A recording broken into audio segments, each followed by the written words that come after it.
আল্লাহকে মানেন। আজ সম্প্রতি আমাদের এই এলাকাতে জামায়াতে ইসলামী নামে একটি ফিরকা মাথা উঁচু করছে।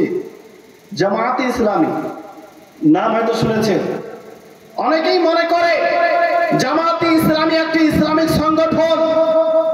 আমি স্পষ্ট বলে দিতে চাই, জামায়াতে ইসলামী এটি ইসলামিক সংগঠন নয়, বরং এটি হলো একটি নতুন ফিরকা, একটি নতুন দল। যেই দলের প্রতিষ্ঠাতা হলো আবুল আলা মওদুদী।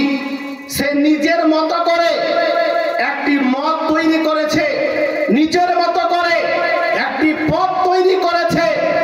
সে বলতে চায় যে এটি ইসলামিক সংগঠন, কিন্তু বাস্তবে জামায়াতে ইসলামী ইসলামিক সংগঠন নয়।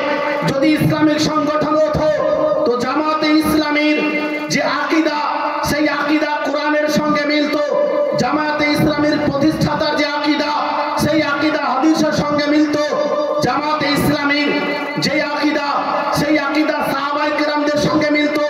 জামায়াতে ইসলামীর যে আকীদা, সেই আকীদা আহলে বাইতের সঙ্গে মিলতো।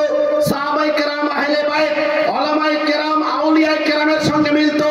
কিন্তু আমি স্পষ্ট বলে দিতে চাই, জামায়াতে ইসলামী আবুল আলা মওদুদী যার প্রতিষ্ঠাতা, তার আকীদা কোরআনের সঙ্গে ম্যাচ হয় না, তার আকীদা হাদিসের সঙ্গে ম্যাচ হয় না, তার আকীদা সাহাবায়ে কেরামের আকীদার সঙ্গে ম্যাচ হয় না, তার আকীদা আহলে বাইতের আকীদার সঙ্গে ম্যাচ হয় না। এজন্য জামায়াতে ইসলামী একটি বাতিল দল। নবী পাক যে বলেছিলেন, তাফতারিকু উম্মতি আলা সালাসি ওয়া সাবঈনা মিল্লাতান কুল্লুহুম ফিন্নার ইল্লা মিল্লাতান ওয়াহিদা। ক্বালু মান হিয়া ইয়া রাসূলুল্লাহ? ক্বালা মা আনা আলাইহি ওয়া আসহাবি। নবী পাক বলেছিলেন, আমার উম্মতের মধ্যে ৭৩টি দল হবে, ৭২টি জাহান্নামে যাবে, একটি কেবল জান্নাতে যাবে। সাহাবায়ে কেরাম আরজ করলেন, ইয়া রাসূলুল্লাহ, ওই একটি দল কোনটি যেই দলটি জান্নাতের মধ্যে প্রবেশ করবে? নবী পাক বললেন, যেই দলে আমি আছি আর আমার সাহাবায়ে কেরাম আছে, সেই দল জান্নাতি হবে। বলেন সুবহানাল্লাহ।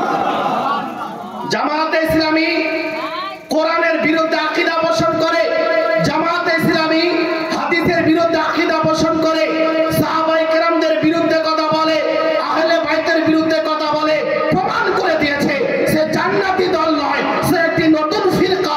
আর নতুন ফিরকাকে নবী পাক জাহান্নামী বলে ঘোষণা করেছেন। কোরআনের বিরুদ্ধে, হাদিসের বিরুদ্ধে, সাহাবীদের বিরুদ্ধে, আহলে বাইতের বিরুদ্ধে গিয়ে যদি কেউ নিজের মত পোষণ করে, নিজের দল তৈরি করে, সেই দলটি জান্নাতে নয়, সেই দলটি সরাসরি জাহান্নামের মধ্যে। এই জন্য জামায়াতে ইসলামী থেকে সাবধান। জামায়াতে ইসলামী